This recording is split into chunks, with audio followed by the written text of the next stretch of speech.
ನಮಸ್ಕಾರ ಎಲ್ಲರಿಗೂ. ನಾನು ಮೊನ್ನೆ ಪೋಲ್ ಕ್ರಿಯೇಟ್ ಮಾಡಿದಾಗ ಅದರಲ್ಲಿ 76% ಜನ ನನ್ನ ಒಂದು ಡೈಲಿ ಲೈಫ್ ಬಗ್ಗೆ ಕಂಟೆಂಟ್ ಬೇಕು ಅಂತ ಎಕ್ಸ್ಪೆಕ್ಟ್ ಮಾಡ್ತಾಯಿದ್ರು. ಇನ್ನು 24% ರಿಮೈನಿಂಗ್ ಏನಿದ್ದೀರಾ ಅವರು ಟ್ರಾವೆಲ್ ಆ್ಯಂಡ್ ಸ್ಟೇಕೇಷನ್ ಬಗ್ಗೆ ಎಕ್ಸ್ಪೆಕ್ಟ್ ಮಾಡ್ತಿದ್ದೀರಾ. ಸೊ ನನ್ನ ಬೆಸ್ಟ್ ಆಫ್ ದ ಬೆಸ್ಟ್ ಕಂಟೆಂಟ್ನ ನಾನು ಕೊಡೋಕ್ಕೆ ಟ್ರೈ ಮಾಡ್ತೀನಿ. And thank you so much ಯಾರೆಲ್ಲ ಅವತ್ತು ಪಾರ್ಟಿಸಿಪೇಟ್ ಮಾಡಿದ್ರಿ ಪೋಲ್ಗೆ.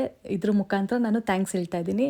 ಇದು ಸಂಡೇ ಅಪ್ಡೇಟ್ಸ್ ಆಗಿರುತ್ತೆ. ಇವತ್ತೊಂಥರ ನನಗೆ ಹೆಕ್ಟಿಕ್ ಡೇ ಅಂತ ಹೇಳಿದ್ರು ಕೂಡ ತಪ್ಪಾಗಲ್ಲ. ಯಾಕಂತ ಹೇಳಿದ್ರೆ ನನ್ನ ಹಸ್ಬೆಂಡ್ ಬರ್ಡೇ ಇವತ್ತು ಆ್ಯಂಡ್ ನನ್ನ ಮಗಳು ಸ್ಕೂಲ್ದು ಸ್ಪೋರ್ಟ್ಸ್ ಡೇ ಇದೆ. ಜೊತೆಲಿ ಸಂಕ್ರಾಂತಿ ಹಬ್ಬಕ್ಕೆ ತಯಾರಿ ಮಾಡ್ಕೋಬೇಕು. ಸೊ ಇಷ್ಟೆಲ್ಲ ಕೆಲಸದ ಮಧ್ಯೆ ಒಂದು ಸಣ್ಣ ವ್ಲಾಗ್ನ ಅಪ್ಲೋಡ್ ಮಾಡ್ತಾ ಇದ್ದೀನಿ. ಕ್ವಿಕ್ ಅಪ್ಡೇಟ್ ಏನಂತ ಹೇಳಿದ್ರೆ ನನ್ನ ಮಗಳು LKG ಓದ್ತಾ ಇದ್ದಾಳೆ. ಅವಳು ಸ್ಪೋರ್ಟ್ಸ್ ಡೇನಲ್ಲಿ ಪಾರ್ಟಿಸಿಪೇಟ್ ಮಾಡಿದ್ಲು. 2 ಸ್ಪೋರ್ಟ್ಸಲ್ಲೂ ಕೂಡ 3rd ಪ್ರೈಸ್ ತೊಗೊಂಡ್ಲು. Happy for that. And participation is very important. ನೀನು ಫಸ್ಟೇ ಬರಬೇಕು, ಸೆಕೆಂಡೇ ಬರಬೇಕು, ಆ ಥರದ್ದೆಲ್ಲ ನಾನು ಯಾವುದೇ ರೀತಿ ಪ್ರೆಷರ್ ಹಾಕೋದಾಗಲಿ ಅದೆಲ್ಲ ಏನೂ ಮಾಡಲ್ಲ. ಬಿಕಾಸ್ ನಾವು ಈಗಿನ ಕಾಲದ ಅಮ್ಮಂದ್ರಲ್ವಾ, ಹಾಗಾಗಿ ಇದನ್ನೆಲ್ಲ ಮುಗಿಸ್ಕೊಂಡು ನಾನು ಮನೆಗೆ ಬಂದು ಫ್ರೆಶ್ ಅಪ್ ಆಗಿ ನನ್ನ ನೆಕ್ಸ್ಟ್ ತಯಾರಿ ಏನಂತ ಹೇಳಿದ್ರೆ ಸಂಕ್ರಾಂತಿ ಎಳ್ಳು ಬೆಲ್ಲ ರೆಡಿ ಮಾಡ್ಕೋಬೇಕಾಗಿತ್ತು. ಹಾಗಾಗಿ ಅದನ್ನು ಮಾಡ್ಕೋತಾ ಇದ್ದೀನಿ. ಯಾಕಂದರೆ ಸಂಡೇ ಆಗಿರೋದ್ರಿಂದ ನಾನು ಇವತ್ತೇ ಫ್ರೀ ಆಗಿರೋದು. ಹಾಗಾಗಿ ಇದನ್ನೆಲ್ಲ ರೆಡಿ ಮಾಡ್ಕೋತಾ ಇದ್ದೀನಿ.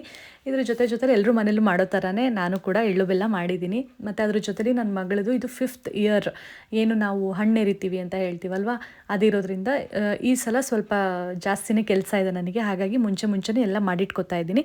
ಇದರ ಮಧ್ಯದಲ್ಲಿ ನಾನು ಹೇಳಿ ಹೋಗೋ ಕಾರಣ ಅನ್ನೋ ಒಂದು ಬುಕ್ನ ಆರ್ಡರ್ ಮಾಡಿದ್ದೆ. ಅದು ಕೂಡ ಬಂತು, ರಿಸೀವ್ ಮಾಡಿಕೊಂಡೆ. ಮೊದಲೇ ಹೇಳಿದಾಗ ಇವತ್ತು ನನ್ನ ಹಸ್ಬೆಂಡ್ ಬರ್ಡೇ. ಸೊ ಹಾಗಾಗಿ 7th ಹೆವನಿಗೆ ಹೋಗ್ಬಿಟ್ಟು ಒಂದು ಸ್ಮಾಲ್ ಕೇಕ್ ತೊಗೊಬಂದು ಮನೇಲೆ ಸ್ಮಾಲಾಗಿ ಒಂದು ಸೆಲೆಬ್ರೇಟ್ ಮಾಡಿದೆ. ಇದಾಗಿತ್ತು ಈ ಹೊತ್ತಿನ ಅಪ್ಡೇಟ್ಸ್. Thank you.